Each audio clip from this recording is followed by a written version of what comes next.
Hello, friends and fellow adventurers. Welcome to the Min-Maxed Podcast. We want to thank you for joining us, and you do so as we continue Bloodlords. As always, we'd like to invite you to come join our Discord, and you can also check out our Patreon, where we have just launched a new show. This one is a homebrew that Tyler is making, an isekai-style adventure where the rest of us play ourselves. And while it is launching exclusively on our Patreon, it does not cost anything to listen to. Just go to our Patreon and subscribe for free. But if you want a little bit more, as a thank you to all of those who do throw a little financial support our way, Tyler is releasing the PDFs and the maps and all of this crazy work that he is putting into creating this adventure, so you too can play it at home.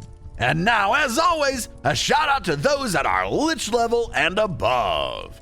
Rock Jedi, Wolf, Indie Link, Corey, Kaga, Scrap Gear, The Trevor Project, The Necromancer Forever, Nero the GM, oh, just gonna sneak right past you there, Tawdry Monster, Sirendin, True Chaos God, Mercutio, Booming Thunder, Calistria Specialty, Taser, Finder of Paths and Stars, FL, Gold Rhino, Gringsus Maximus, Hardy Har Har, Dinkelberg, Hyson Jam, James B, Pickle, King Scott, Person Man, Mr. Grimm, Fire Down, Progeny of Kukulin, Dicky Lopez, Bobson Dugnut, Ross D, Scott E, Witch Hunter, Zach S, Joe P, Veradux, and Laundry. Shout out to new patrons this week at the Dead level, Cryptic Guard. Also at the Dead level, Lucas A. At the Lich level, Boomclaw, the twice dead kobold. Thank you all so much for your support. And now a recap of session 90. We're in the Tower of Epiphenomena, and we've just killed a bunch of vampires and wolf boys. We heal up, loot, and explore a bit. A powerful demigod shows up. Ranella Brennan is her name, and her bodyguard, Kawadak. She says this is her church or something. She knows Highrune, though doesn't seem to like him, and congratulates us on our victory in this sanctum. While she certainly seems to have ulterior motives we can't discern, nonetheless, she wants to help us. Or at least says she does. She advises we challenge Highrune in the Deathless Arena. She'll arrange that Kawadak be Hyrune's champion. He may throw the fight. We agree not to kill him. We spend the next few days sowing rumors and challenging Highrune. We're super successful. We've shifted all suspicion from ourselves and onto Highrune. We also spend a day warding our residence, and it goes well. But in secret, Shaira is invited to an Urgathoan masquerade to meet with our enemy, Highrune. Shaira, do you tell anybody? No. No. Even if she told me, I'd be like, good, you're gross. This is between me and the Pallid Princess. Get those maggots out of your mouth. I feel like she still has that like facade. Like you don't see any of that stuff. So as Shaira leaves to go meet with the sender of the message, the brick on the mantle glows and flickers furiously. And streaming out from it comes a form that then silently tails Shaira out the door.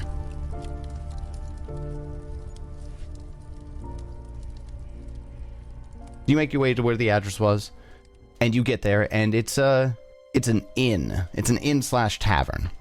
As you approach the door, it's very interesting. There's no signage for the place. Where you assume the door is looks like it's a sliding wall, and as you approach, the wall slides to the side, and you are escorted in by somebody it's a skeleton wearing a very fancy suit with a bow tie. And they've got a towel draped over one arm. He goes and grabs a tray that looks like it must be the ghoul tray. There's like an eyeball, a finger, something that looks like maybe the left artery chamber of a heart just on the tray. Appetizers. On my way, I stop and find some sort of like masquerade mask or something. Oh, so you find one beforehand. Yeah, because he said I needed a mask, right? Yep, he did. The skeleton doesn't speak at all. He looks you up and down. He goes to a clipboard and he flips through some papers, nods to himself, and then escorts you with a wave of a hand up a set of stairs. There's nobody here that you can see, but as you're passing by, there are doors with fogged over glasses that you can see other figures behind there, but you don't hear anything.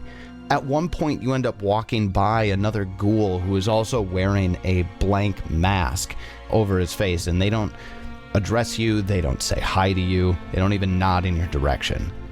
Skeleton finally takes you to the end of the hallway where there's a room, opens it, gestures inside, leading to a small sitting room. This is like a high-end, like, hooker hotel or something. Like, nobody acknowledges anybody there. Just looks forward. You know, you take a seat. The chairs are nice, and it looks like it's almost like a dining table in the middle of the room. After a few minutes of sitting there, you're brought a meal. It's totally in silence. It's delicious, and you think actually you hear somebody being slaughtered in a room beyond just before you're served, because the meat that you're served is fresh.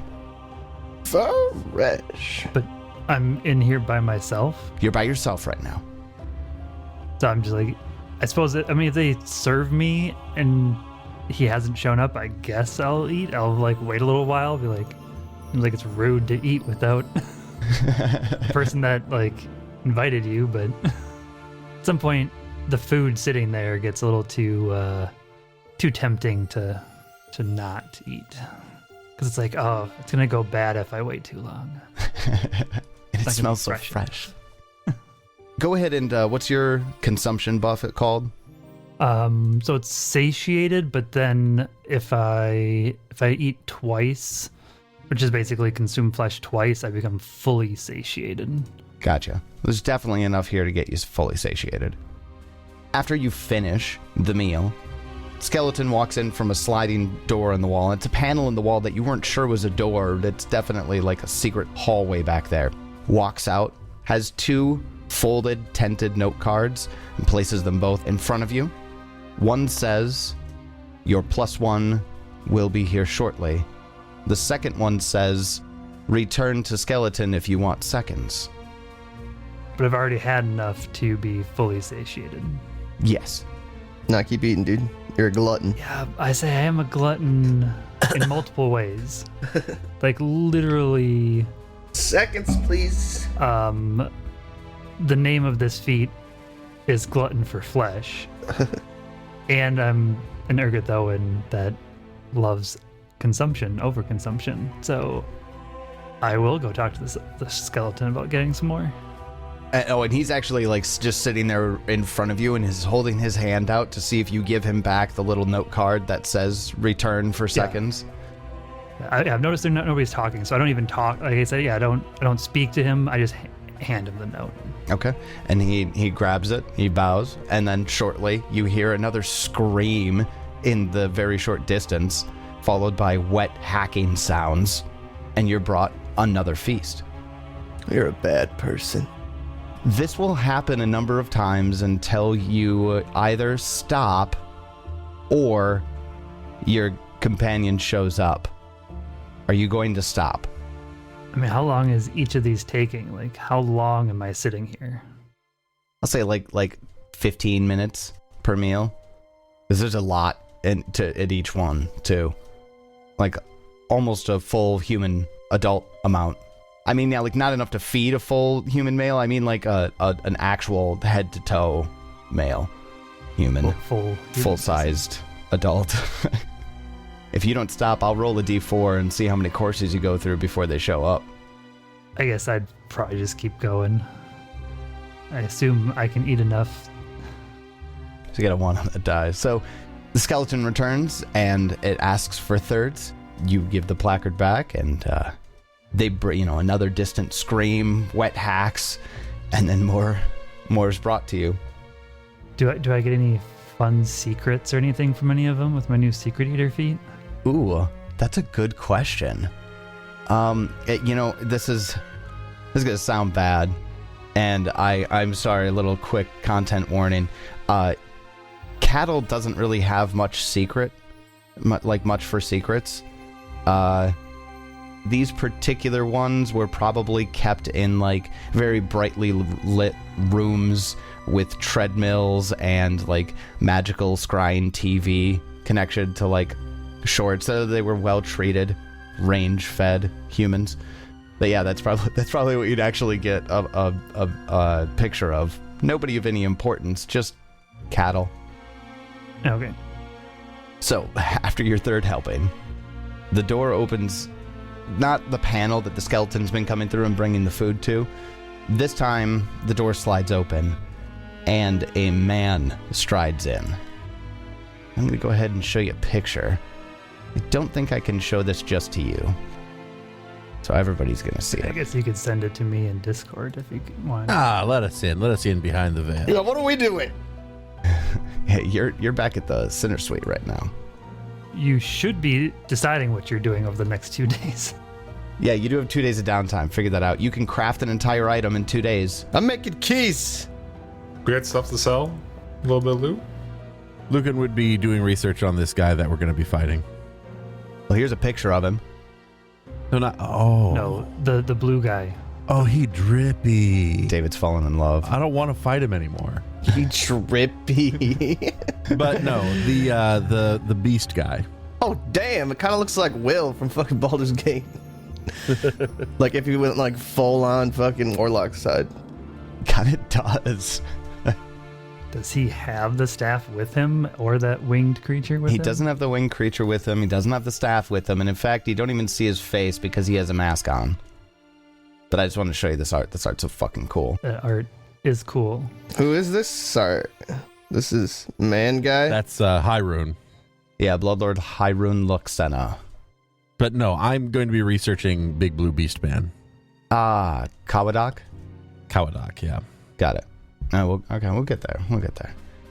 He walks in, and you see that he was escorted here by the tuxedoed skeleton. And he comes and he sits down across from you. Yeah, Shaira would raise and bow. Not necessarily for his Bloodlord status, but for his status with Urgathoa. And At the church. He comes and he sits down. The skeleton closes the door. And when this door closes, you can almost hear like all of the extra sound that could have been bleeding from the hallways just cuts off. Like a silence effect goes in. Highrune takes his mask off and he says, "Hello, Shaira." I must admit I was surprised to hear from you after the challenge we issued. I wish to talk. Things are delicate right now. I find that it's best to be secretive before such a challenge. The trick is that you're not necessarily wrong in your accusations. I just find it strange that you're the one making the accusations. Why? You are going against Geb. You are obviously a devotee to the Pallid Princess. Well, it would have been rude for me not to proceed forward with you before having this conversation as a fellow follower. We have plans to, let's say, expand Our Lady's domain. We have plans to expand the borders of Geb. This poisoning plot that your group has been following, you were just an add-on after they discovered it, if I understand the rumors, correct? Yes, I really had nothing to do with it to begin with. I was looking for someone else who was already dead. Again. Already dead again. Funny that, as you weren't necessarily directly involved, I find it very interesting that you've gained as much power as you have, investigating a cause that, well, truly falls in line with the deity that you follow so closely. Our goals are to spread the corrupted food supplies, the brain grit and tremor paste mixture with the shadow ash. It makes the populace that eats them more susceptible to necromantic raisings, if you will. The wraiths at the docks blundered it. If they would have just distributed the shadow ash throughout all of the crates in the shipment of the Wyvern's wife and not dump all of it into a single crate, it wouldn't have had such an explosive effect. We don't have any use for such creatures. But if it's subtly delivered correctly, we have an entire populace just waiting to be turned into children of the princess. So you're looking for a way to increase the odds that the undead are not just mindless creatures. Yes. More thinking minds, more gluttonous minds. Ones that could potentially be persuaded to follow the princess. Or even conscripted into an army meant to punish those who refuse to. Think about it, Shaira. Our cause and your morals don't necessarily conflict with one another. Yes, of course, the nation of Geb and the Ghost King has gone through great lengths to make a haven for our kind. However, he clings too much to the quick and to his politics and his laws and his fruitless war with the Nexians. It could be so much more. Don't you agree? The quick have so far allowed Geb to survive. The nation, that is. I suppose if we expanded our borders, what would they do about it? There wouldn't be anything to do. I will give you some time to think about this. Your group has no interest of ours, but we have you that we are interested in. Join us. Consider it, and get back to me after the match. I won't be fighting myself, but I fully expect you to at least survive. But if you find yourself putting up a proper show and can find yourself kneeling with grace to Seed, then perhaps do so. But no matter. How should I contact you afterwards? Or will you contact me again? I'll contact you once I let my master know more details. He will tell me what to do next. That does give me some concern that there's someone above you even, that I'm not dealing with the leader per se. You see like a fire, like a hungry fire in his eyes. Oh, so much more influential than even I. You'll be able to hear it directly from him in due time. Coming from a Bloodlord, that is interesting to hear. He sits back and he smiles, puts his mask back on. I won't keep you should you want a fourth course, but I do have some things to arrange, if you don't mind. Thank you, Miss Embrex. Thank you. You have given me much to think about. And he puts a cowl up, turns, opens the door, and you can hear almost like a vacuum seal opening in the room. It kind of pops a little bit as it depressurizes, and he walks down the hallway. Do you stay for another meal? Nah, I think 3 is probably enough. I wait for a little bit thinking about what he said, and then I leave. So you were there for a little bit. I'd say it's probably around 4 p.m. And you find your way back to, you're headed back to the Outzar. As you're going back, go ahead and give me a perception check. 6 and a die, 27. 27? Okay. You're getting used to the city of Mekatar, so you found yourself kind of used to taking some back alleys and back routes, right? As you're turning down an alleyway that there isn't anybody down, you're about halfway through, and you feel the sharp pain in your back. As you turn around to see, you see a ghostly hobgoblin figure wielding dog slicers, and he looks at you and growls. Shaira will instinctively just immediately raise her shield up. The ghostly figure, Gurdrug, after the big stab in the back, he rolls through your square, turns around, and slices across your legs and catches you, cutting some tendons and getting into the meat. Yeah, so, I mean, Shaira's already at a disadvantage. She throws her shield up. She's so caught off guard, she can't even get her Dread Martial stance to go, but she does get a chance to attack. She swings that combo at him. She doesn't hit real hard, but she does just get a swing through that spectral form and hit him a little bit. Gurdrug continues his tumbling through Shaira's square back and forth, making double cut slices, making more and more damage on Shaira. She could just barely keep her shield in place. Yeah, so she keeps that shield up. She actually relies on that selfish shield a few times now with the ability to use 2 reactions even to help reduce some of that damage down.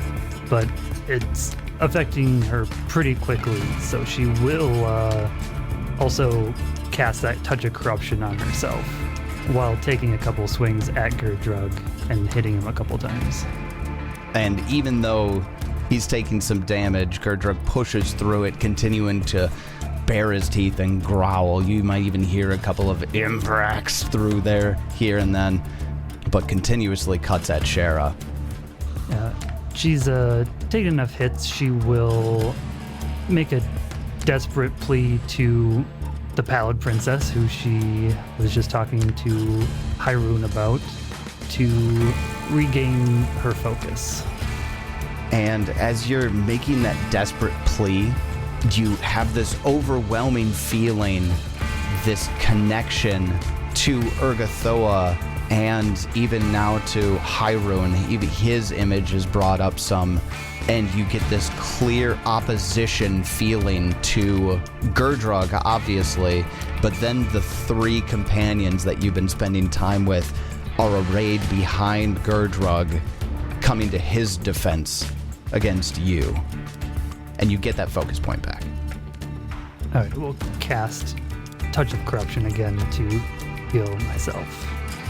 Shaira's having a hard time keeping that shield in between Gurdrug, gets a few slices in here and there and manages to keep that healing up. She's having a hard time keeping the ghost off of her. Yeah, Gurdrug growls at Shaira. You Imbreks are all the same. I'm gonna take you down now, and then I'll come for the rest of you. Shaira, realizing that things are not going well right now, frantically takes 2 swings at Gurdrug, getting 2 quick connections in, but she realizes she can't hold this off for much longer. She pulls a bag out, dumps a clatter of bones onto the ground in the alleyway, which forms into Perdition. She leaps up onto Perdition and gallops down the alleyway, taking a hard right, and down the street, people are jumping out of her way. She rides away. Huh? Gurdrug, while pretty injured himself, pretty satisfactorily heads back to the Alcazar.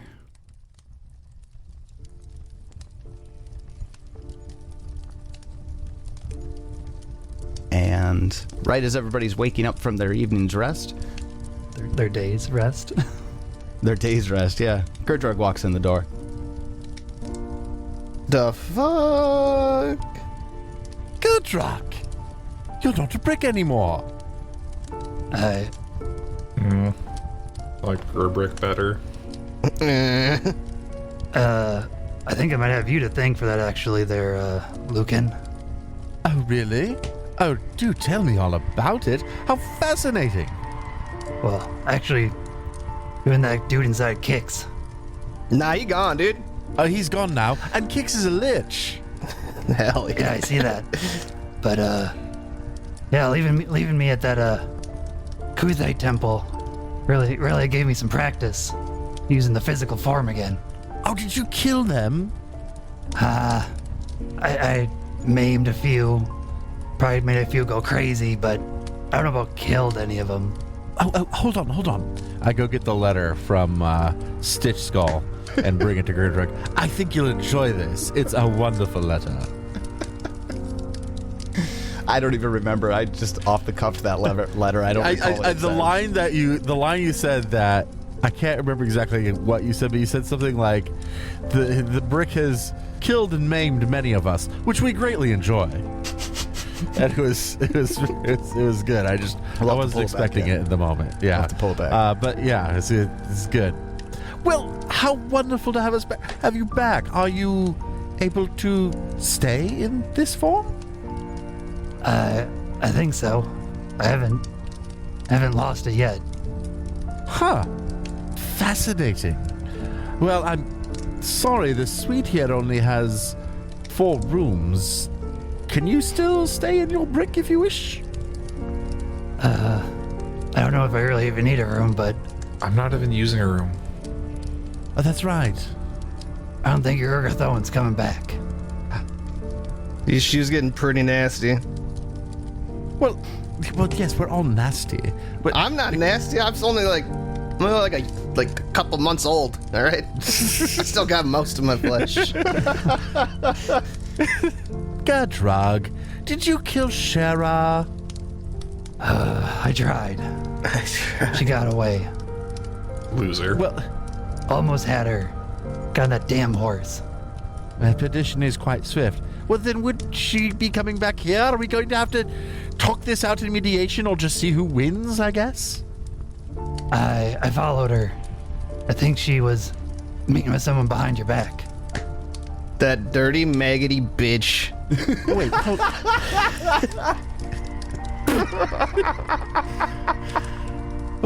With whom was she meeting behind our back?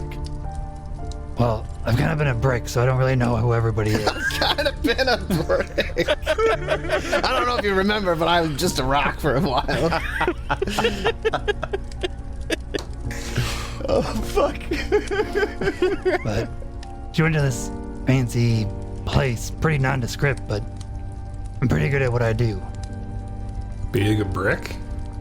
Being a break. No, being sneaky.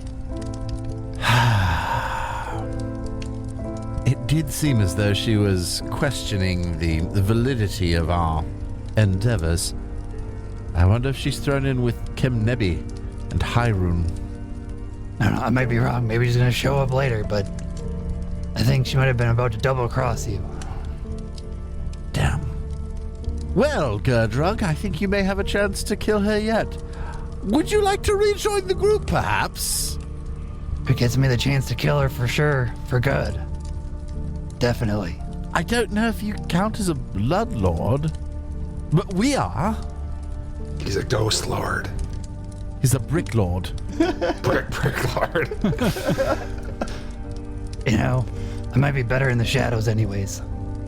Oh, I like that. You can be our muscle in the dark. He doesn't have muscles. He's a ghost. You can be our ectoplasm in the dark with sharp, pointy bits. Ew. That's gross. Ectoplasm in the dark. You're covered in ectoplasm! Gerdrug will reach out and grab something, though, just to prove that he now can. What's the difference in you? I took Ghostly Grasp. Oh, okay. Look at that! You exist in the physical realm! How good for you! Congratulations, Gerdrug. He did something a child could do. Yeah. Oh, Arius, you're still a dick. I love you. Yeah, I actually forgot who you were for the first 5 minutes of this, so it's good to have you back. You missed our one Minotaur companion we had for a short time. Yeah, he died too. We have a great track record. We didn't really care for his body as well as we did. Where did we leave that? Did we even do anything for him? No, we fucking left him. Yeah, the Pretty sure cottage ate him, he man. got eaten by the cottage. We unlocked him and then we just let him die. I mean, I guess Bones are floating somewhere in the shadow realm. probably better than just being locked up there. I kept one of his bones. Is it part of you now? Yeah. Like you just replaced one of your hip bones with a minotaur bone? He had a nice kneecap. Probably a good solid shoulder blade. Yeah. Feeling like horns today. So, real quick for everybody at home, Swanee and I basically went through, you had that spreadsheet that you made for the Shaira and Gurdrug fight. Like, we actually rolled it out, but it was on the back end, and we didn't want to put you guys through every round of that. But how many rounds was that? Do you have it up? It was 10. It was exactly 10 rounds. It's 10 rounds. So Gurdrug actually was going to defeat Shaira in the simulation. In the one-on-one, Gurdrug had the upper hand. Shaira put up a fight, though. Shaira put up a fight. It was close, but Shaira just doesn't have the damage output. Yeah. Gurdrug's damage output is just too strong. Especially when you got Tumble Through. Tumble through, always having her flat-footed, so I was always doing sneak attack damage. Yep.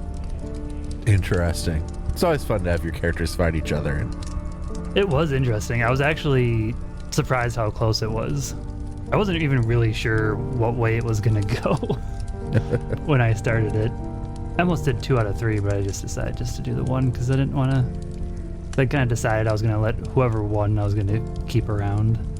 I think thematically this probably makes more sense. it makes more sense since Shaira is being... Well, Shaira being as devout an Urgathoan as she is, it would really be a struggle the rest of the...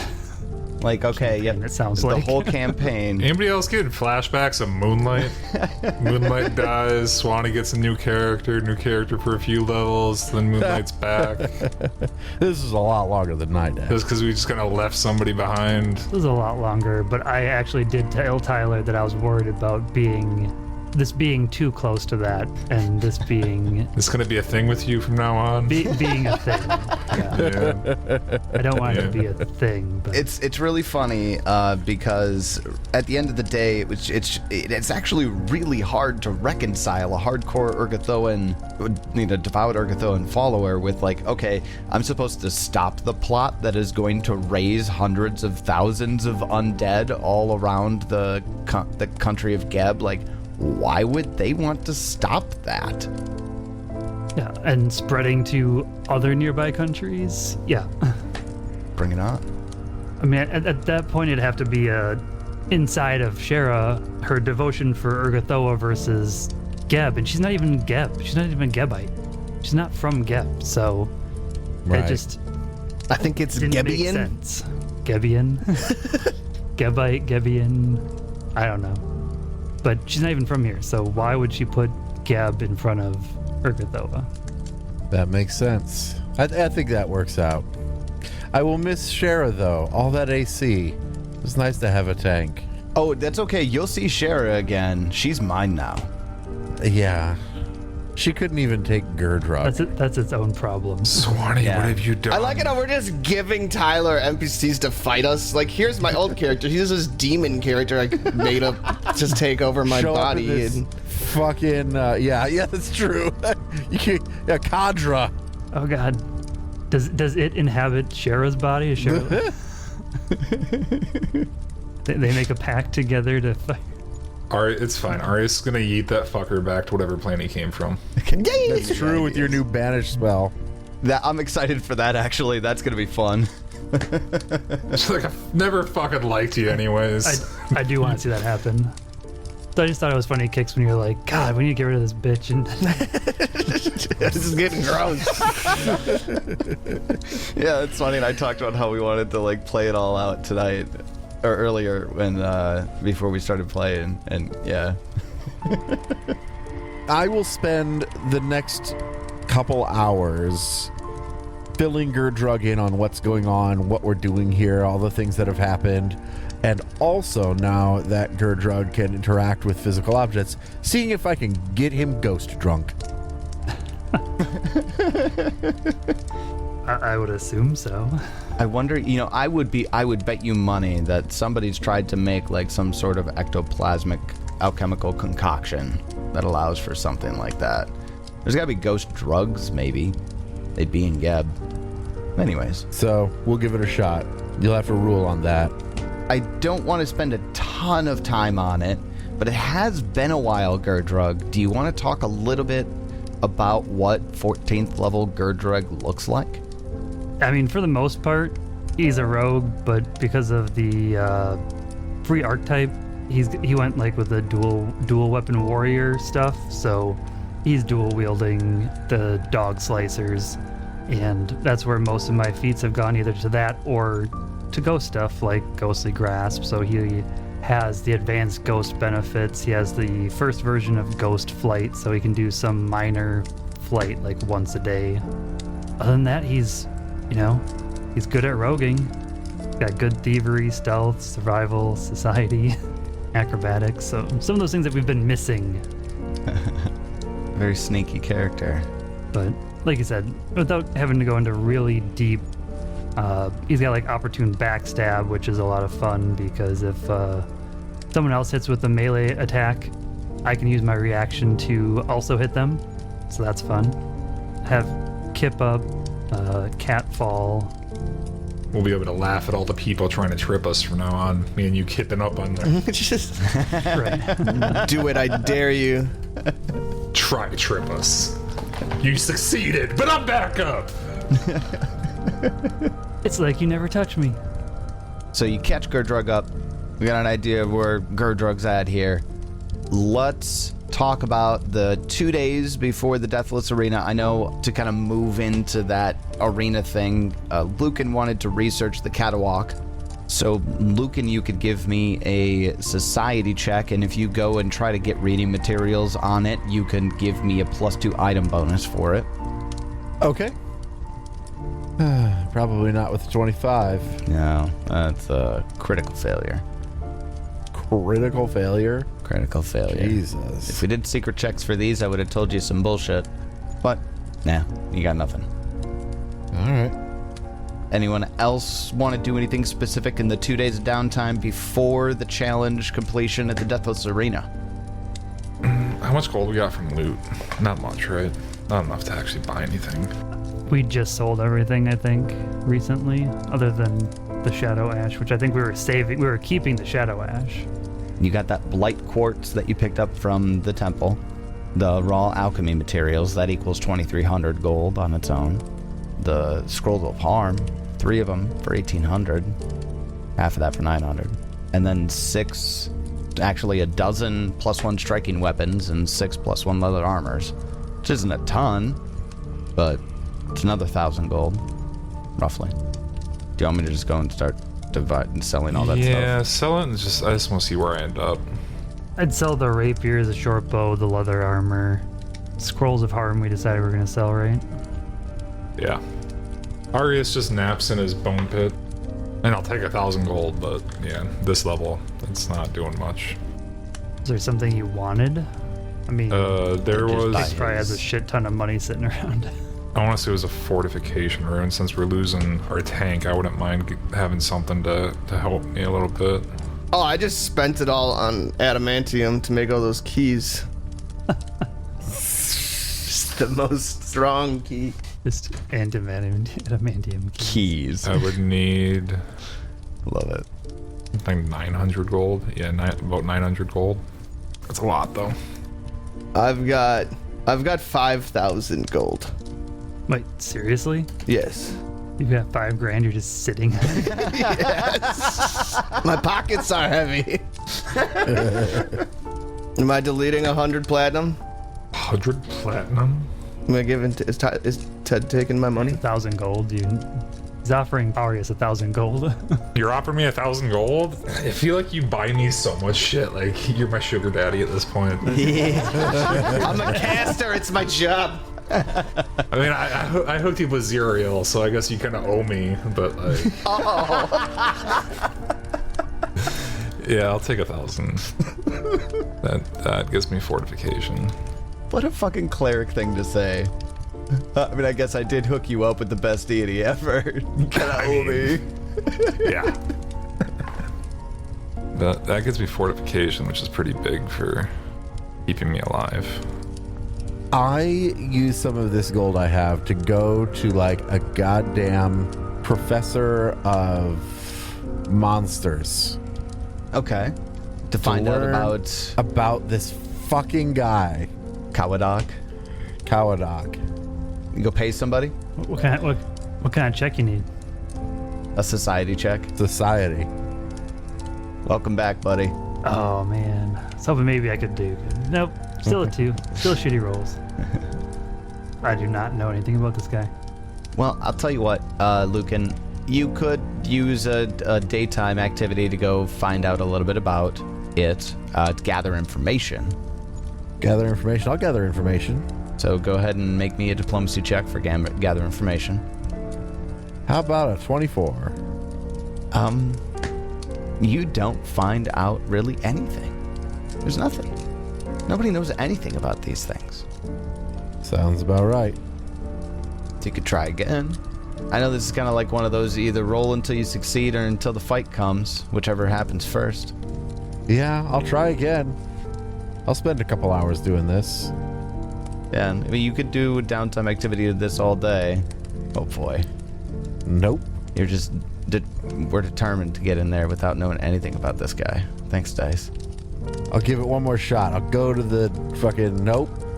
3, 2, 3? Yeah. Rough. Lucan spends the time before the combat out on the streets trying to gather information to see who might know anything about this creature that you know that you're going to be fighting against.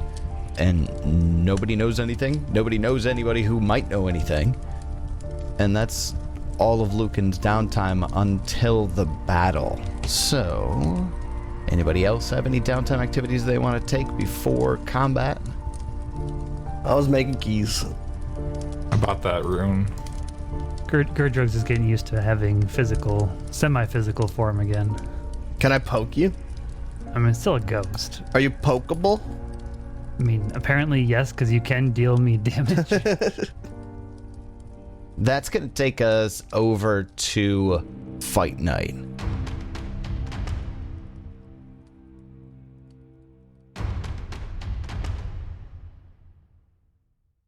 The Deathless Arena is a huge sand pit. This thing is massive. We're talking like the size of a football field sand pit, but moreover, a bone barrier around the exterior of the fighting area, and there are platforms built that go 30 feet into the air, as well as other large bones scattered throughout. There are 10 flames scattered throughout the battlegrounds, and bridges connecting some of these platforms that are 30 feet in the air. Because the party got a critical success in the challenge, they came out, quote, on top with how they were going to get to do the challenge. And to be clear again, the challengers have to participate, so the party will be participating. The one who has been challenged can participate, but can opt to have a champion fight instead. Bloodlord Highrune has opted for the latter. He is sitting in the stands right now, and next to him sits Shaira. Dirty bitch. The crowd has already gathered. Like, as soon as the sun went down, even though it wasn't going to be until midnight till the fight took place, there has been just rumblings about this over the last couple of days. The city hasn't seen a good Bloodlord fight in some time, and this one is juicy. Highrune has opted to plead to the Church of Urgathoa, the Cathedral of Epiphenomena, to help provide a champion, and they have. His name is Kawadak, and you met him the other night, and he stands on the one side of the arena, large, imposing. But not only is Kawadak there, there is a huge plague giant. This is a 25-foot tall humanoid creature that has a bundle of coffins bound by chains, and he swings it around like a flail. Accompanied by no shit, an entire troop of skeletal soldiers. Seems a bit unfair. The bones that are on the exterior, that is the edge. Those are the edges of the battlegrounds. If you leave that bone outline, and they're just ribs jutting out from the sand, you are disqualified. That barrier goes 100 feet above ground level. So you can fly up to 100 feet in the air. Beyond that, you're disqualified. So we're supposed to start inside of this bone ring? Yep. The bones that are arrayed randomly, they're 5 feet off the ground. So you could go step up onto a bone section, one of the bones that are laid out in the middle of this fighting area. The flames, there are 10 barrel fires almost, huge flames that are scattered throughout. Some of them are on top of the platforms, some of them are on the ground level, but there are 5 deep black flames and 5 bright white flames. These are magical items that switch back and forth between void and vitality energy. If you are healed by void energy, if you go and touch or are pushed into a black flame, you will be healed by it, but then that flame will change to vitality. So when you trigger one of those torches, it switches to vitality energy. You can also push combatants into those torches. For example, pushing one of the undead creatures into a vitality torch, or vitality fire, that will deal the damage. Okay. Yep. Yeah, not a torch, it's like a bonfire. The platforms that are 30 feet off the ground level, they are built to be sturdy enough to hold you, but not built so solidly that you can't knock them down. I think that's it. Okay, so because you got a critical success on this, it is your choice. You can either position yourselves first and then allow them to position themselves second, or you can position yourself second after forcing them to do so first. Well, make them go first. Yeah, I think that's always the benefit to us. Okay, so there they are. You can place yourself on any platform. As you can see, Kawadak has begun that way. Will we have an opportunity to buff up before we start? Absolutely. With favor, yes. So you get to buff. Go ahead and place yourselves wherever you'd like. We'll start when everybody's ready. I've updated my throwing telekinetic projectiles. I noticed I have a key ring on my hip. Oh. And I fucking just chuck keys at people. That is a strict upgrade, buddy. Strict upgrade. I like that. So everything that is the shadowed lines, that's like an upper platform? Raised platforms, yeah. Yeah, so those are raised platforms, and I actually... You can be under them also, right? You can be under them, yes. And in fact, if you're going to be on one of the platforms, you have to change your height to 30 feet. Let me know. I'll do it for you. Dude, 30 feet me up, daddy. Yeah, me too. It's such a big map. It is a really big map. I don't want to be high up to it. No, get down here. Let's blow up this plague giant at first. The plague giant is on ground level. The skeleton troop is on ground level. Kawadak is up on a platform on the northwestern side of the arena. Everybody knows that Kawadak's a bitch. Who's who? Oh, it doesn't matter. I'm just going to kill them all. Kawadak. Kawadak's a coward. Okay, so my question would be, can I have my Incredible Scout going, or... Yeah, because you guys are getting a lot of advantage here because of the way that you get to go second. The critical success gave you favor with the arena. So yeah, I would say yes, go ahead. Probably only matters to myself and Kix, because I think the other two guys have Incredible Initiative, which gives you the same bonus. So Kix, if you don't have Incredible Initiative, you get a +2 to your initiative. If I don't have incredible initiative, I get a +2. You know what I don't have? Incredible initiative. I'm gonna battle cry this guy in front of me too, and fail. And you can get yourself into flanking if you want. I can literally put myself anywhere. Yeah, and you place yourself anywhere on the field. The combat begins when the horn is blown. Oh, hey, you're drug. This guy stands there, and then we just all surround him and just standing there ready, and he's like, oh, fuck.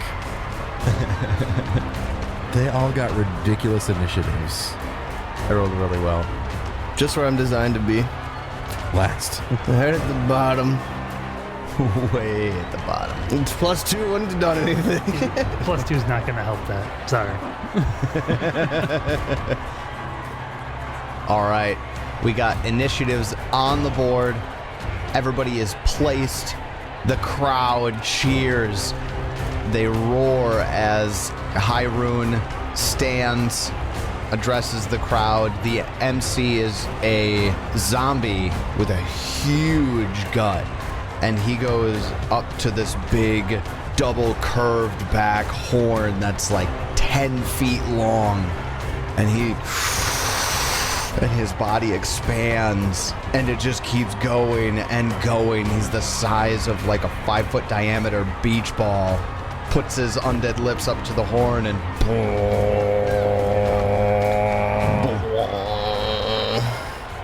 the crowd cheers. At the top of round 1, Kaladoc actually starts us off. I think he got a nat 20. He starts us off, and for his first action, he actually leaps from the platform that he's on to the one in the center that's kind of connected by these bridges. Makes an athletics check for that. Gets lots. And then with his second action, runs across a bridge. Now, I'll tell you, for him, of course, anybody else that's crossing one of these bridges, they count as difficult terrain. So he jumps over to one of the platforms of the bridge and runs just to over top of the skeleton infantry, and getting closer to where Kix and Lucan are up at the top. But he doesn't have any more movement. That difficult terrain of the bridge has made it a little difficult for him. So that takes us over to Gurdrug, standing right behind the Plague Giant. It's your turn. I'm standing behind this guy. I've got good old flanking partner across the way from me. We're going to do double slice. Double slice. Wielding 2 weapons in each hand. Make 2 strikes, one with each of your 2 melee weapons, each using your current multiple attack. Both must have the same target. Second strike is made with a weapon that isn't agile. Well, it is. It doesn't matter. If both its attack, combine their damage, and then add any other multiple applicable effects from both weapons. Got it. So for like overcoming resistance and stuff, right? Yeah. Nice. We will get a 32 and a 41. So the 32 misses, but the 41 hits. So we will hit once. We will deal 39 damage. 39. All right. He takes all that damage. You cut him across the Achilles. And then he will take an additional 2d6 precision damage from my attacks for the next round. That will last till the end of my next turn. Let's see. So that's 2. Let's see, how big is this guy? Holy shit, he's really big. He's big. He's huge. Like 25 feet tall. He weighs 15 tons. 15 tons? Pretty impressive. Like exactly 15 tons, or like give or take a ton? Wait, what's a ton again? 2,000 pounds. 2,000 pounds. My bad. 7.5 tons. That's pretty exact. So he weighs 15,000 pounds. He weighs 15,000 pounds, yeah. Okay. And then I will just make for this stone, I'll make a third attack. Or I guess a second attack at my highest map. And that's a nat 1. That ain't gonna hit. Rough. Well, then after Gurdrug, that takes us over to the skeleton infantry. Not going to talk a ton about it because we've recovered it before, but this is a troop.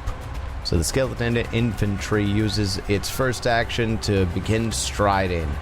And it's going to take it a little bit of time here, because it has to squeeze through a few different sections. It begins marching toward Sundrinker. That's all it has for actions. Doesn't quite get there. It's just barely out, but it's within striking distance for next round. That takes us to the Plague Giant. First thing Big Boy does. Kill the ghost. Gurdjorg dies in the first round of combat. Why wouldn't that surprise me? Well, the first thing the Plague Giant's going to do is it's going to actually go after Sundrinker. So it has to take a 5-foot step forward, which it does. And then for its second action, it swings at Sundrinker with its flail, getting a 44 to hit. Goodness, yeah, that's a critical hit. So go ahead and give me a fortitude save as he's hitting you with a bunch of coffins, and it turns out that there's some decaying bodies in there. Yeah, I don't think so. 41. Yeah, that's a success, but, turns into critical success, etc. Sundrinker is still going to take 60 points of damage. Cool. Some of that poison. Alright, then with its third action, it actually uses its momentum from the flail, and with his other hand swings wildly around and catches Aureus with a claw for a third action. I don't think so. We'll see. No, Tyler. I said I don't think so. Fuck you. Ooh, wow. Nat 20. Go ahead and give me that fortitude save. That collapse. Oh, yeah. No, before I do that, because I just got that fortifying rune. First, I need a flat check from you. Oh, that's right. Yeah, okay. Flat check. 17? That's not a crit. That's not a crit? Yeah. I guess technically I was supposed to attempt the DC flat check. I I'll think take yours, you were though. supposed to roll it. You're luckier than me, so I'll take it. But I attempt a DC 17 flat check. On a success, it becomes a normal hit. So technically, I rolled a 17, we'll say, and so it's a normal hit. Fuck your crit. All right. Do I still need that 28 fortitude points check? of slashing. You do still need the fortitude check, yep. I got a 38 on the fortitudes, and I will go ahead and take that 28 damage. That is the Plague Giant's turn. Only 2 crits. Yeah, just, Hey, I negated one of the crits because of You that did, rune you that did. Spencer just bought half of it for me. That is fair. That takes us over to Lucan. It's your turn. Woof. That hurt. All right. Ooh. I should probably open up the party sheet so I can see everybody's HP. I might have to do cleric things. Ugh. Well, if it's going to be attacking me, then I'm going to go... Well, oh, shit, I don't have Shaira's thing anymore. Damn. Action 1, boost Eidolon. As a free action, extend boost. I'll make a nature check. That'll do it. Critically succeed, in fact. So that means I've got extend boost. DC by level is like a 33 right now. Oh, is it really? 32. Yeah, 32. Oh, damn. I'm an idiot. Well, I just succeed, but that's all right. I still get my boost Eidolon. Actions 2 and 3 will do an act together. And we're going to use a spell I've not used before, even though I've had it for a couple levels. Just hasn't really come up. Volcanic Eruption. Oh. And I put it on our skeletal troop here. Oh. The ground opens up, spraying a column of lava high into the air in a vertical cylinder, dealing 14d6 fire damage. It does other stuff too, but reflex save, please. Okay. 27. That is a failure. Ooh. So it will start by taking 49 fire damage. Okay. And this is an area effect, correct? Yes, it is an area effect, yes. Okay. They are weak to area damage. So that 49 is actually, hold on, is actually 59. Excellent. They will. This is separate. They take an additional 10 fire damage from the intense heat. This is a separate source of damage. And it's those within 5 feet of the lava column, and they're still within. Yep, that goes, and that's also area damage. Yep. They are now encased in rock They're clumsy 1 and have a negative 10-foot status penalty to all of their speeds. Encased in rock? Yep. Huh. Okay. Once they've taken 50 damage, that rock breaks away. Huh. Yeah. Well, because you broke a threshold, their size decreases. Oh, excellent. Then, with their single action from Act Together, Sundrinker will attack the Plague Giant. Sadly, you do not have flanking right now. I don't have flanking, but well. Push him back 5 feet. Yeah, I wish I could. I get a 43 to hit. A 43 hits. Flanking would have given you a crit. Wow. We'll deal him 31 slashing damage. A little bit of that is acid. All right, he takes all 31. I'm sure he doesn't take that 1d6 bleed. He does not bleed, no. That is my turn. Wait. No, he totally bleeds. He bleeds? He bleeds. He is not undead. He's just a giant. He bleeds. That changes everything. All right. I see him bleed. And as he starts to bleed, like Lucan as a vampire, sees and smells that blood, like, oh, how wonderful. Done. Then after Lucan, that takes us over to Arius. It's your turn. Well, technically, I actually did cast haste in the prep period. Oh, you did for your buff? Yeah. It's the only buff I really have that I would have cast myself, so that can just be recast. Sure enough. Arius will use his hasted action to step up 5 feet, or move 5 feet, to get into flanking since his asshole moved. And then he is going to, I don't remember the name of it, Vicious Swing for his second and third actions. Sweet. The Plague Giant uses a reaction called Retaliatory Scratch. What a name. Yeah, I know, right? It's going to make a claw strike against you, and we'll see if it interrupts. I like that you're just assuming it's going to crit me. Actually, it doesn't say anything about interrupting the action, and this is not a reactive strike. Yeah, it's crit. No, it's not. 42 to hit. You rolled a 12 and assumed it crit me? Yeah, I kind of did. Jesus, Tyler.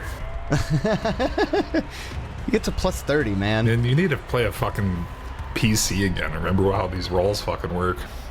I really should. 12s should not crit people. I'm just gonna say that. I don't care if you're fucking NPCs or a PC. A 12 should not crit. Yeah, 42 hits me.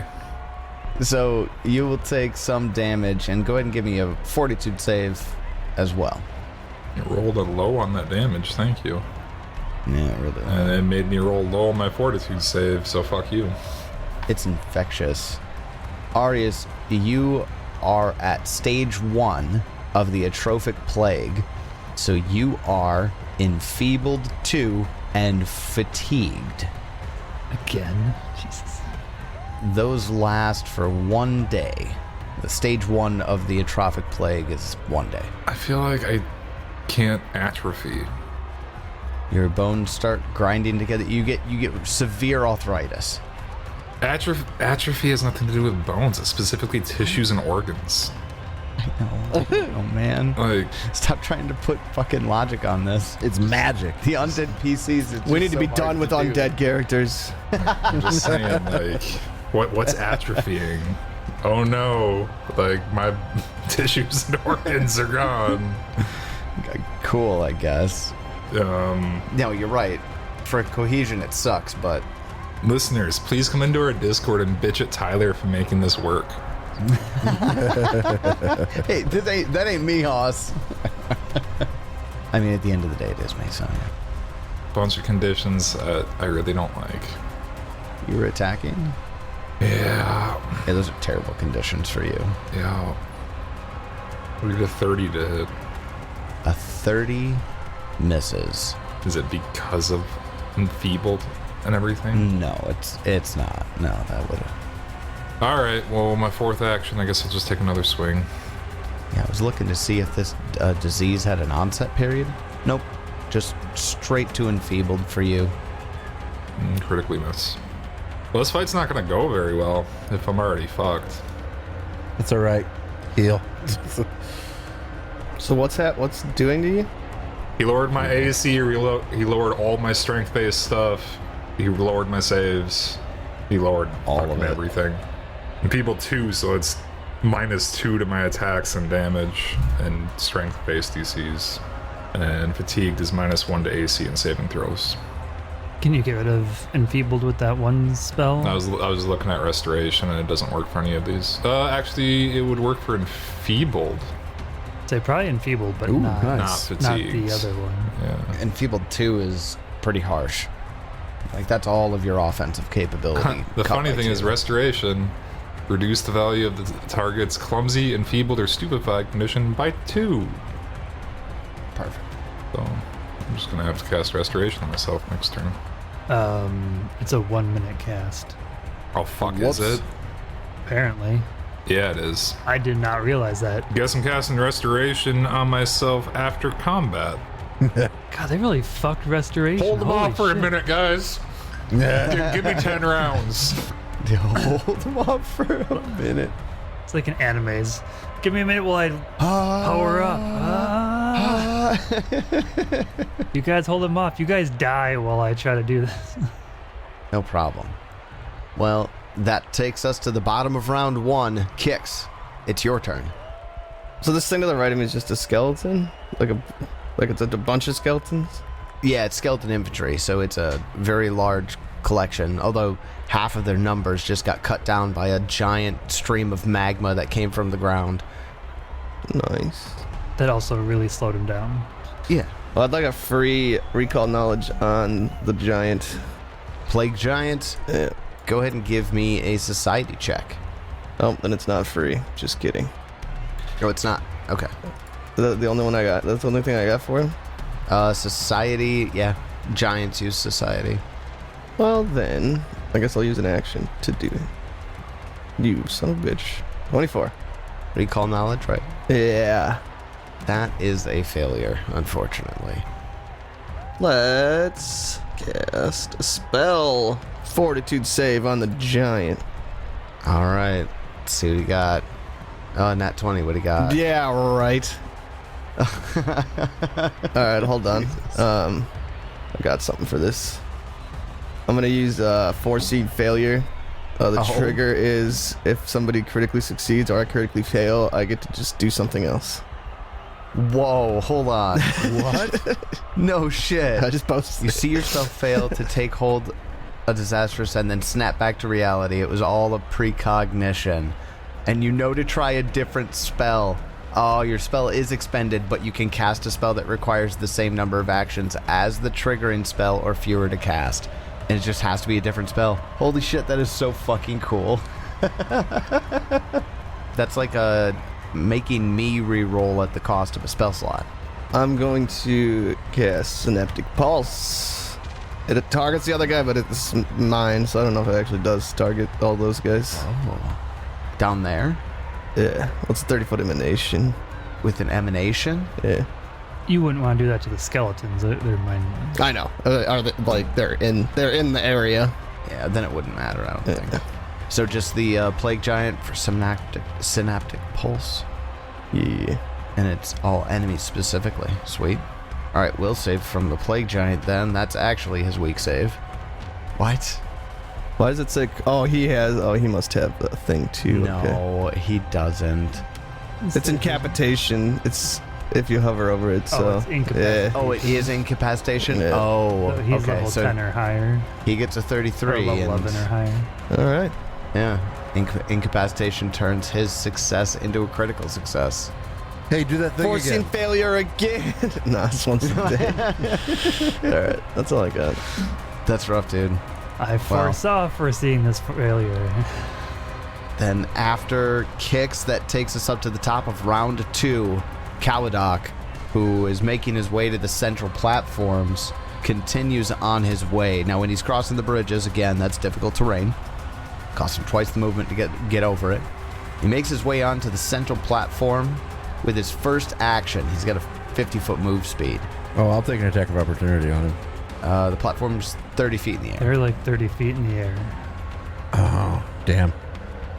With his second action, he actually has, coming out from his sides, just under his arm, are long, shadowy tendrils, almost like shadow tentacles coming out from under his arm.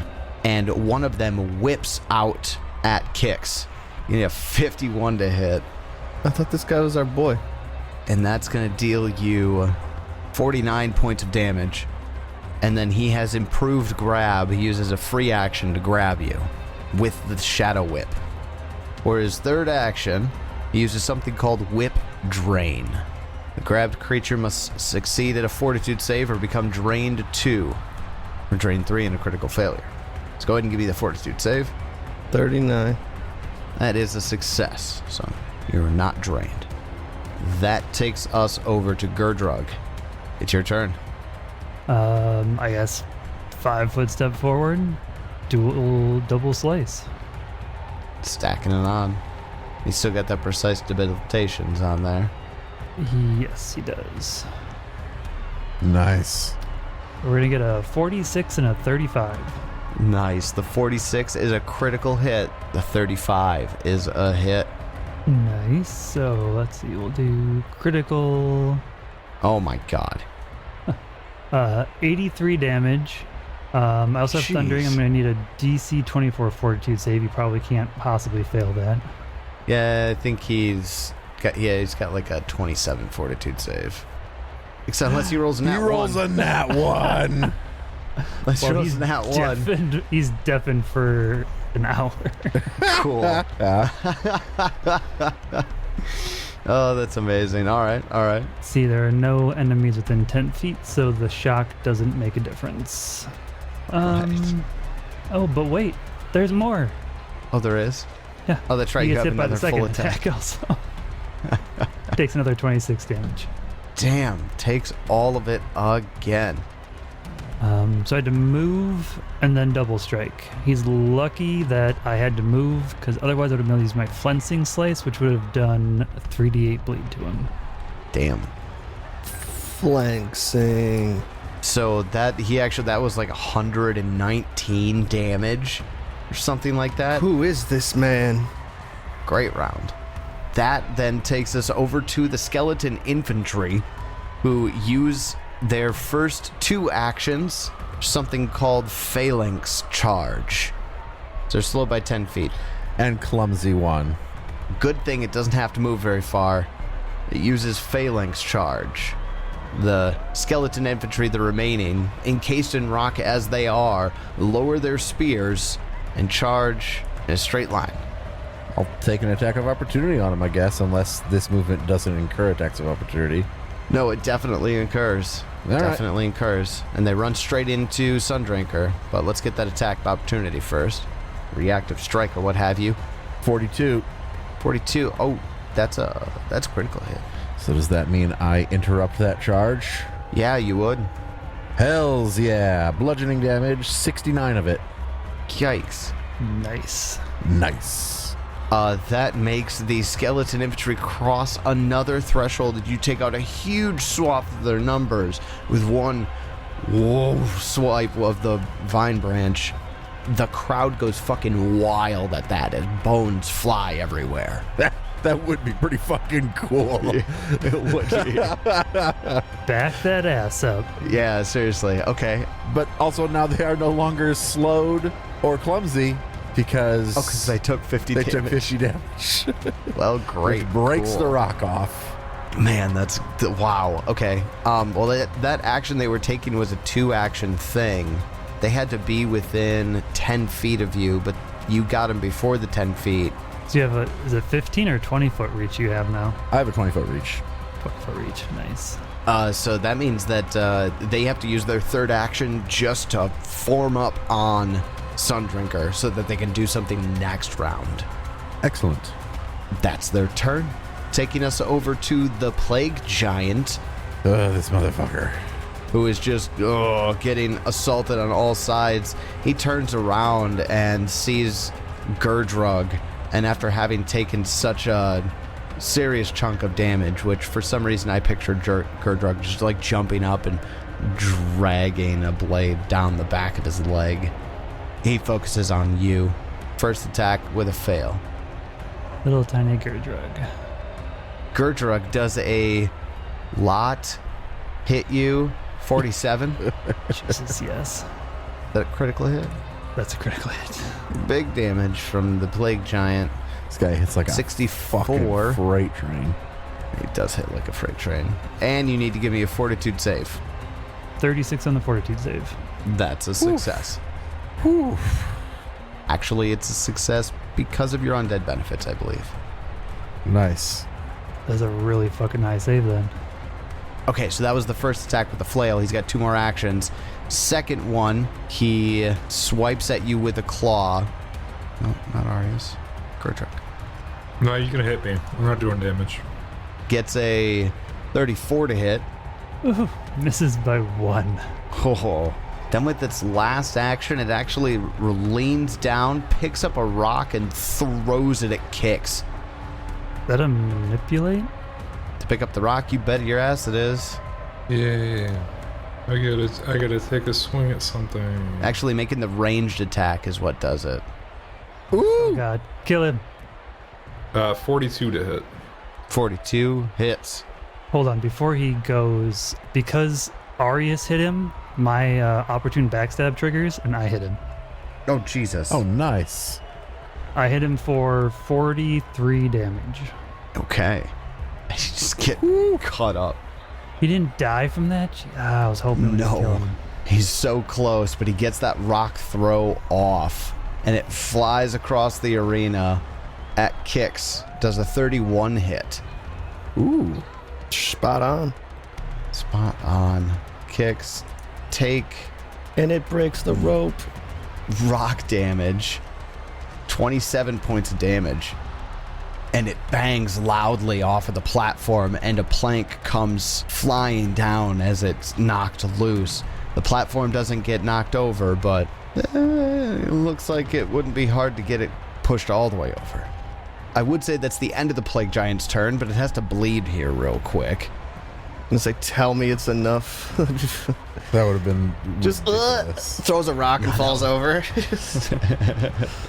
Nope, not quite enough to do that. That does, however, take us over to Lucan. It's your turn. It's your turn. Who fucking did that? Which one of you was that? That's really good. Really good Spencer. overlay there. Good fucking lineup, buddy. That was very good. I really want to take advantage of this giant's blood before he dies, but it's just the skeleton troop did the dumbest thing it could have possibly done, which Get is closer. which is get within 5 feet of this guy. And I know it's vertical, but volcanic eruption has an 80-foot tall Oh, spout. so okay. It's a If you 5 did foot it right radius. I'm putting it right between them. there. Oh wow. It'll hit both because it goes 80 feet in the air. Volcanic eruption again. Reflex save from both the skeletal troop and Big Beast Man. Kawadak. So Kawadak gets a 38. The skeletal troop gets a 29. All right, so a success and a failure, respectively. Here is the 14d6. That is 48 fire damage. Well, Kawadak takes half of that. The skeleton infantry, however, does not do so well with it, taking all of the additional damage from its weaknesses. In a spray of bones and fire and rock, the skeletons shoot into the air and spray all over the arena. And again, the crowd goes absolutely wild for that. Excellent. Kawadak himself now also takes 3d6 fire damage. That is, you just take that. There's no save for it from the intense heat. And then he's clumsy one and has a -1 or -10 foot movement speed penalty. No, because he succeeded.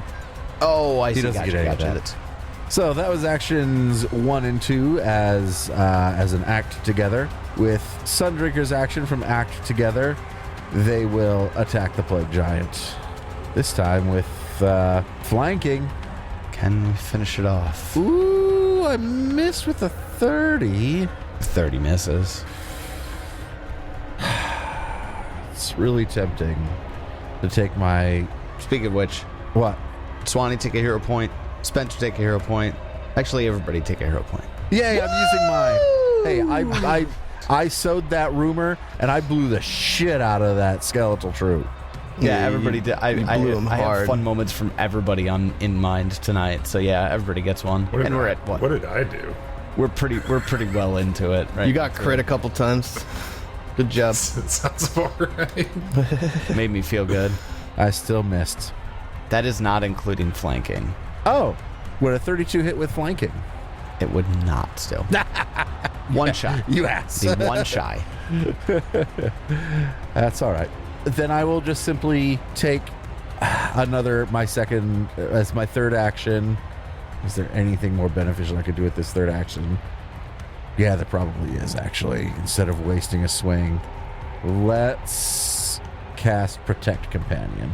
So now Sundrinker has Boost Eidolon and Protect Companion on them. And that's it. That's my turn. That takes us to Arius. It's your turn. I guess we could just try to finish this guy off, right? Yeah. Oh, hurts everybody too. Kicks down 60, Lucan down 50, Gurjug down both 60. I'm down 40. Yeah, I think Plague Giant has crit us all once. Plague Giant's a living creature, right? We figured that out. He is. It is. Yep. Would we know if it'd be hurt by void energy or not? Could I assume it would?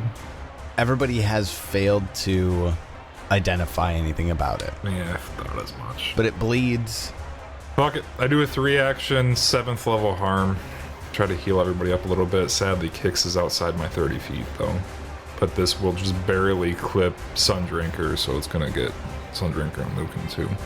Excellent. And it will get the Plague Giant, right? Yeah, nobody else, though. Okay. No other enemies that I can tell. The Plague Giant can be healed. He gets healed. If not, he gets hurt. Yeah. Nice. The Plague Giant isn't healed by it, so he gets hurt by it. But Yeah. he rolls a critical He gets a- success. 42, yeah.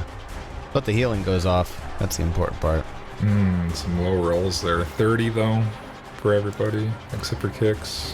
My hasted action, I take a swing at this guy. Fuck it. Another 32. I Damn. hero point it. You gave me one, I'll use it. I still miss. I'm Margo now. That takes us over to Kix. It's your turn. Unleash Psyche. Oh, here comes the Psyche. I've got a new target for message. Woo! Who is it? It's Gurtrug. He has used his reaction, though. He You hasn't gotten one stupid back yet. fool. I said you. Yeah, no, Arius and Lucan both should be able to, though. yeah, we'll give it to Sundrinker. Wait, why can't Gurtrug? I already used his my reaction? Oh, it hasn't come around to you It yet. hasn't Oh, been that's my turn right. That's again right. I'll take it. Sundrinker swings. Get that Plague Giant. There we go. 43, and then with I was flanking. going to land on that fucking 3. And because you're actually flanking, that is a critical hit. Hell yeah. I'd say, yeah, he's going to get extra bleed damage, but I don't think it's going to make it that far. 60. What'd I miss? I gave Sundrinker attack. Kix gave Sundrinker an attack with which I am killing the Plague Giant. Very nice. Kix Drinker got the kill. I had broccoli stuck in my teeth. It comes across in such a way you just slash across this thing's chest and its belly, right? But the belly opens up and this loud splash hits as its entrails fall out onto the arena floor, and with a he falls to his knees and face down in front of Sundrinker. The Plague Giant is dead. And then with my other two actions, I telekinetically link into this stupid whip. And if I cast a spell, what do I gotta do? Like, just a 10? I mean, It would be a DC 5 check, which it should do automatically when you press the cast okay. button. If not, yeah, you can just do it. When this Plague Giant falls, Gertrude's like, I missed you guys. oh. Reroll. Oh my god, really? A 38? 38 misses. Jesus. That was gonna be so cool. I was so excited for you. I'm done. Oh. gonna reposition him towards me, and he's gonna fall. Does 38 beat his fortitude DC? For kicks? For Kawadok, does 38 beat Kawadok's fortitude DC? Oh, yeah, it totally Because you're doing a telekinetic maneuver, right? Yeah. That doesn't go Is against that what his it is? AC. That goes against his it's- fortitude DC. Oh, it just says He's attack. All right. He's right.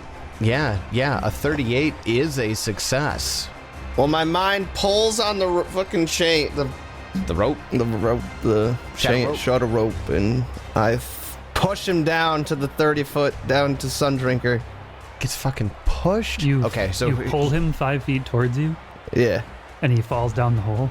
I would assume so. Yeah, so he's right on the edge of the platform. So as you pull him, Kicks with magically over, compensates for his pulling on the whip and pulls him down. He does get a reaction to attempt to grab an edge, so he's gonna do that, and of course, roll the nat 20. Rolls a nat 20. I mean, he's still hanging there, though, right? He's still hanging there.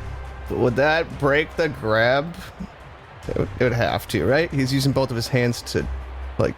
Well, he's not using hands. He's got the fucking shadow tentacles from under his arms Oh, I see. that are holding you. If he falls, it'll all the way down. I thought it was a weapon, like a whip that was... Yeah. It's himself, it's yeah. called Shadow Whip, but it is like an extension of himself. It's like shadow energy. With a critical success, you grab the edge or handhold, whether or not you have a hand free. And that's the only thing that matters. The rest of it doesn't make a difference.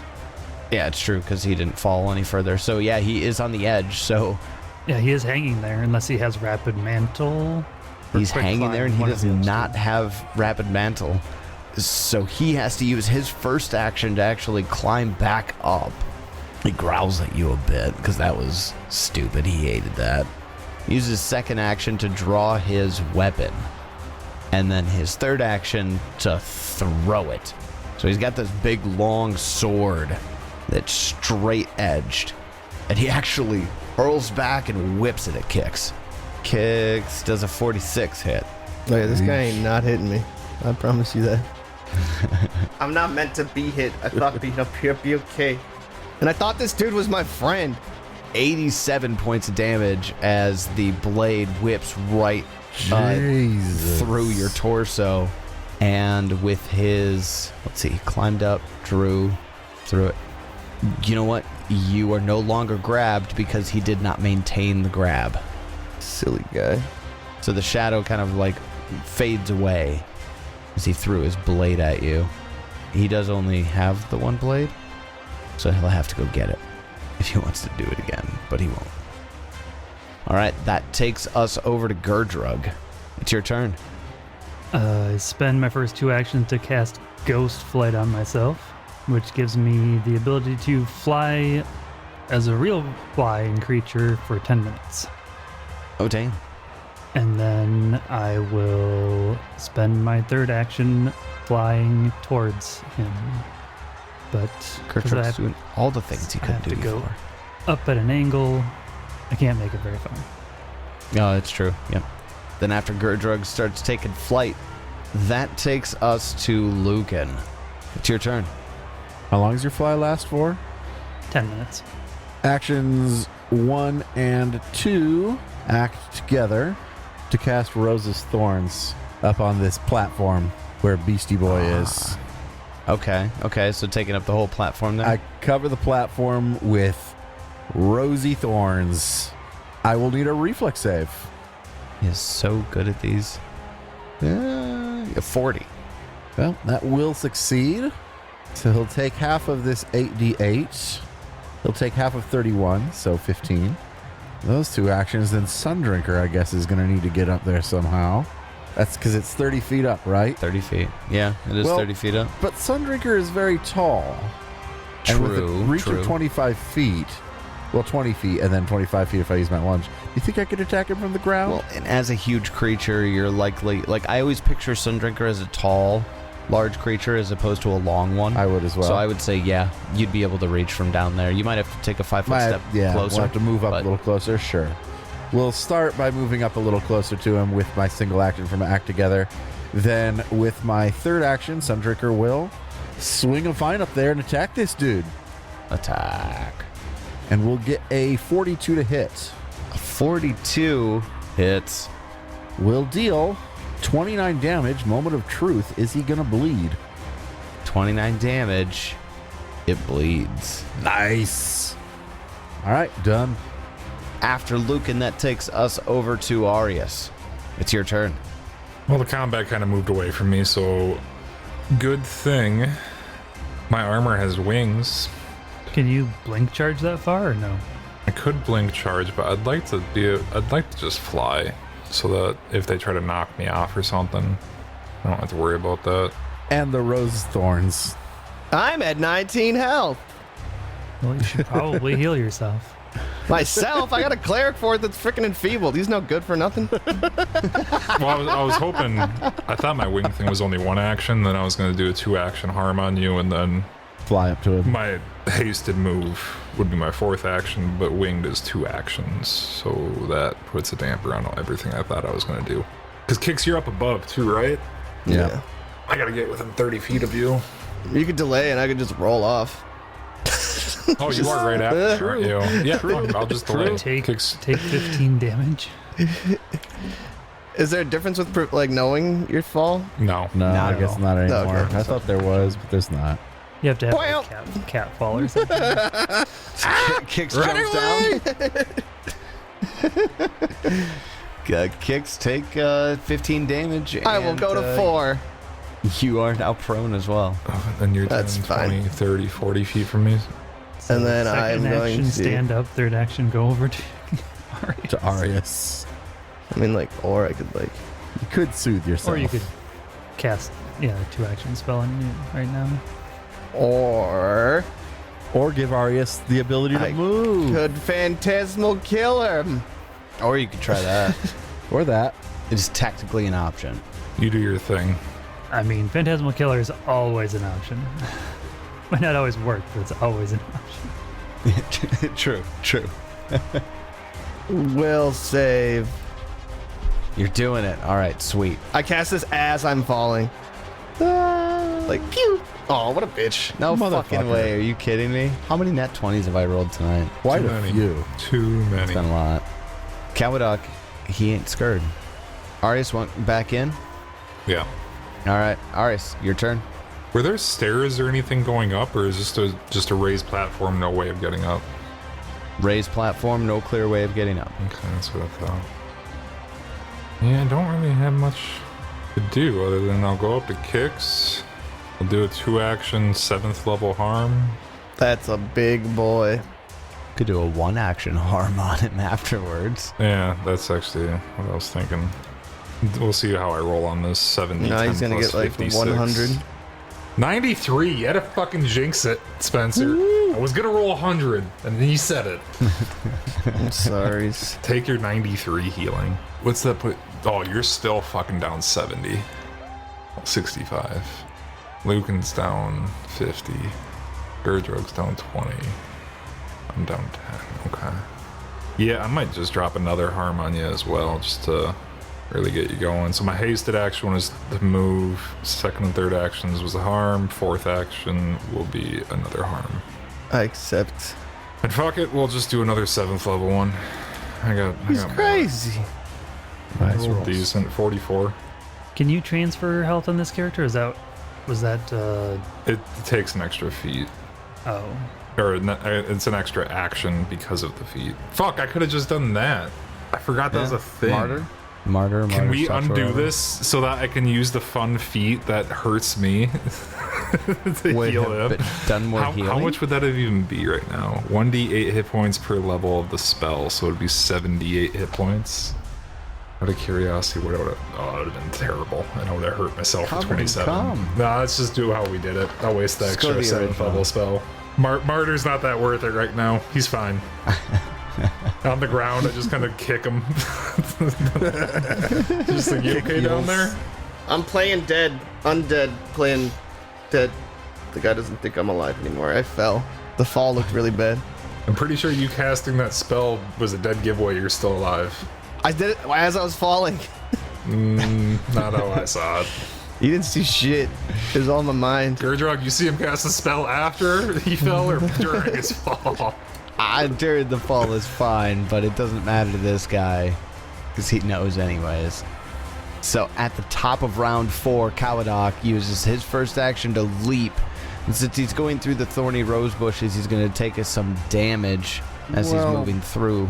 Not technically, unless he's like actually taking like a running leap. Yeah, no, you're right. Not technically, he wouldn't take that damage. No, he wouldn't.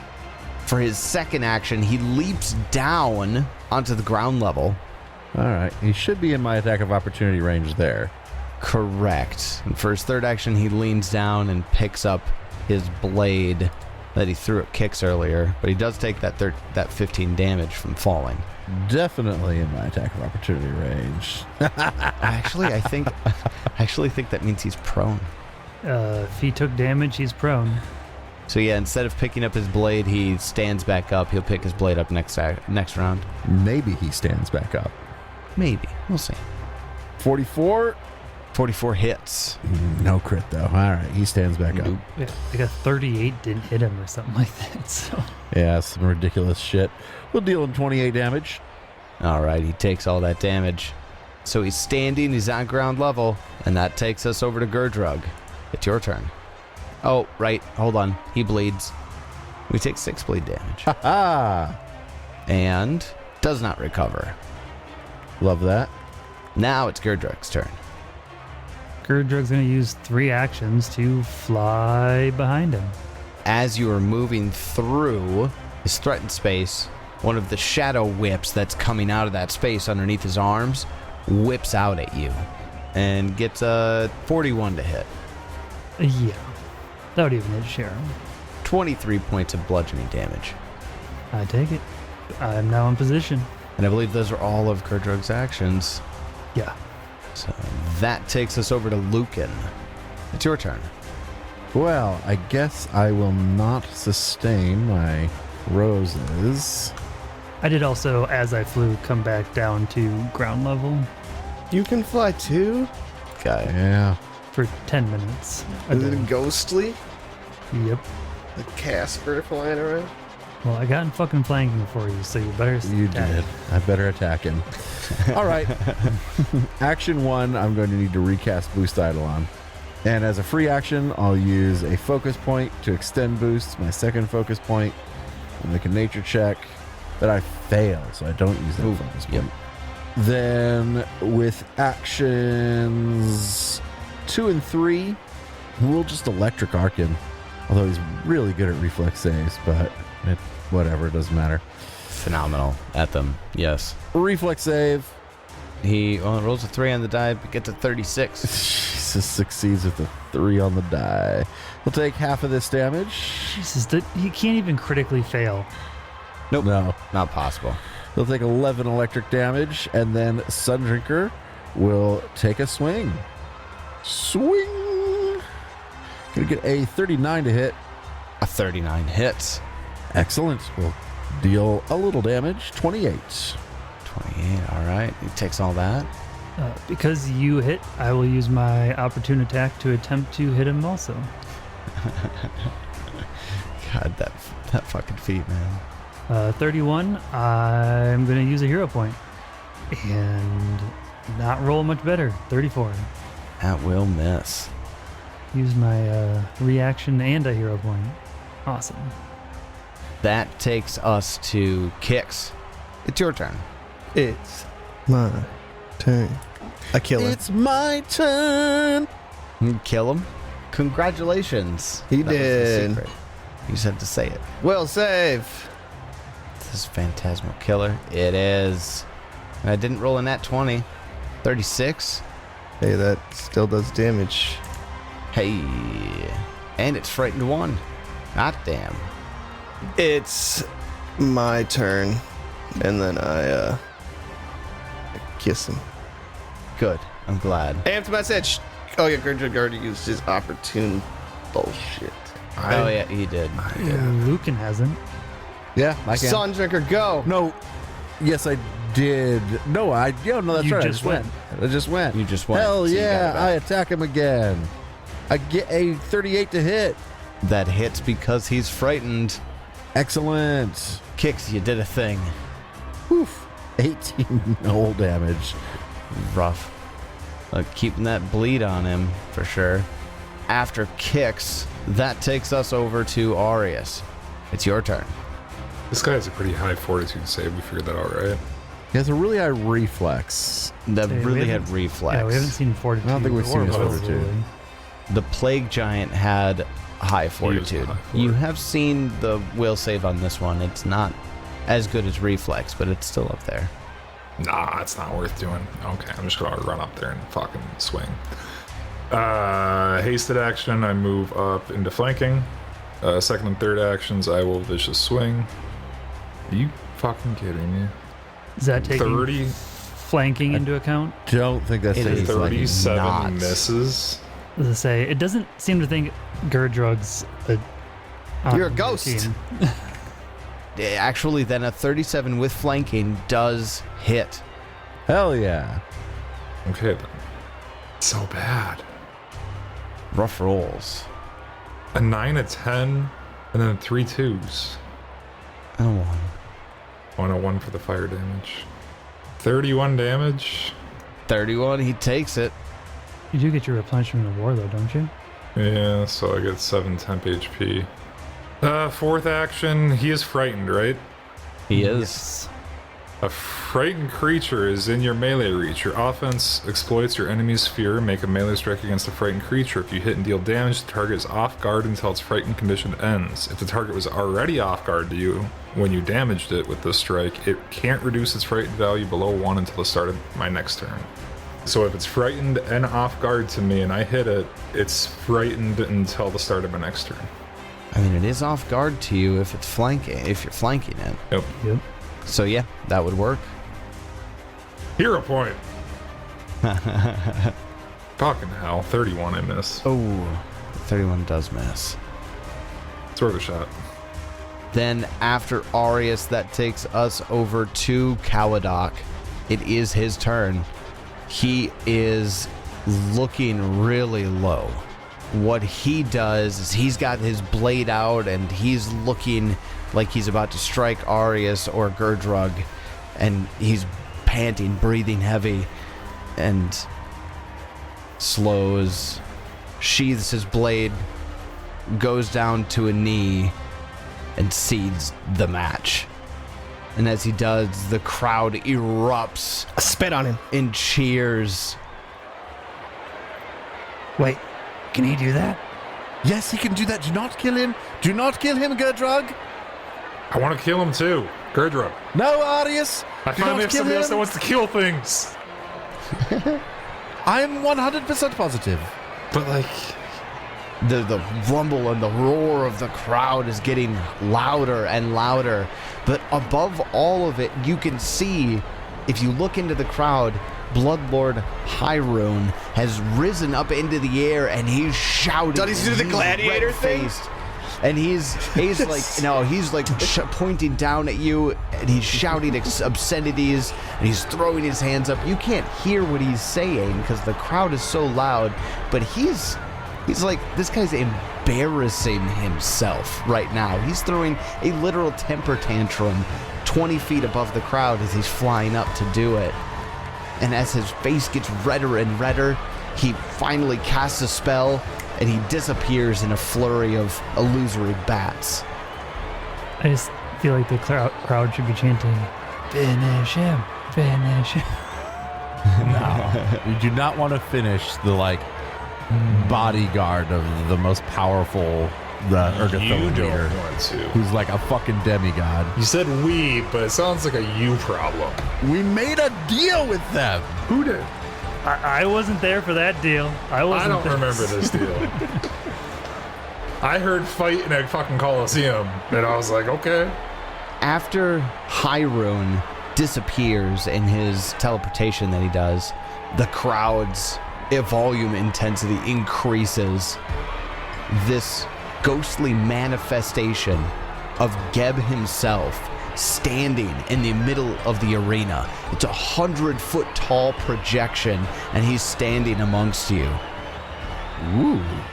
And he He looks down, and the crowd immediately falls silent.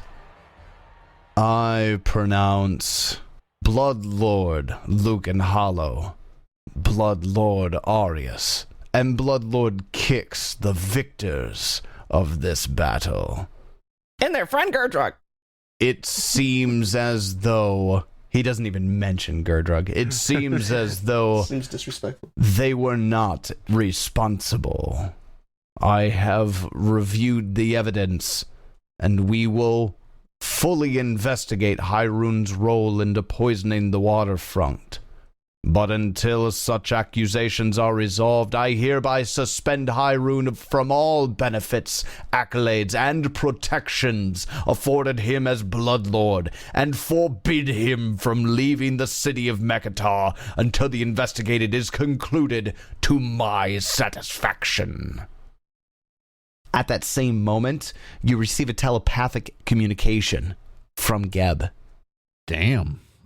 Hyrune has fled to his hidden fortress in a chamber deep below Mekatar, a place he calls his hanging castle. I reveal the information of this to you, as well as give you his residence in your Alcazar. Good luck. Kick, send him back a haiku. I do. And with that, the image puffs away in smoke, and the crowd remains silent for just a moment, and then again erupts louder than before, cheering, and you hear Lucan, Arius, Kix, Drug, and it's the whole crowd. No, it's Kicks. Some other guy. Ghost guy. Ghost guy. But to that point, Gerdrug, like, as soon as the big guy showed up, Gerdrug, like, stealth. Not to hide from Geb, but just to, like, disappear. Get out of the way. Nobody sees him. He's hiding amongst the bones. As everybody is chanting for us, I just want to, while I'm still basking in that scene, Lucan will have Sundrinker, like, hold him as high as Sundrinker can as we exit the arena, and Lucan will just be waving to people, bowing, giving a little to people. Just hamming it up. Well, congratulations. You've succeeded. You actually know the location of the Hanging Castle. Geb parted that information to you through telepathic means as he was pronouncing your victory. And like he didn't outright tell you to, but everything about what he said, how he said it, and what he was looking for, go get him.